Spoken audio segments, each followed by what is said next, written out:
Bangladesh community কুয়েতের উদ্যোগে পবিত্র ঈদ উল ফিতরের শুভেচ্ছা বিনিময় ও নৈশভোজ অনুষ্ঠিত হয়েছে।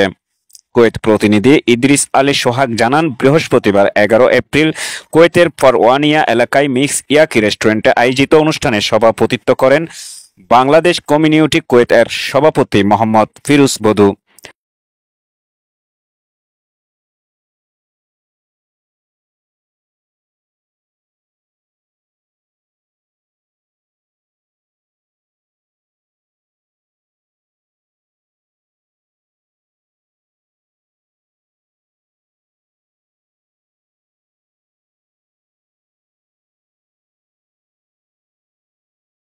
আয়োজক সংগঠনের সাধারণ সম্পাদক বেলাল হোসেনের সঞ্চালনায় অনুষ্ঠানে প্রধান অতিথি ছিলেন সংগঠনের প্রধান উপদেষ্টা জাফর আহমেদ চৌধুরী।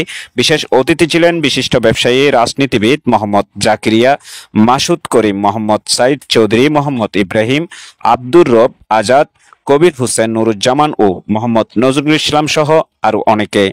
এই সময় বক্তারা বলেন, বাংলাদেশ কমিউনিটি কুয়েতের 3 লক্ষ প্রবাসীর বিভিন্ন সমস্যার সমাধান ও অসহায় প্রবাসীদের জন্য কাজ করে যাবে।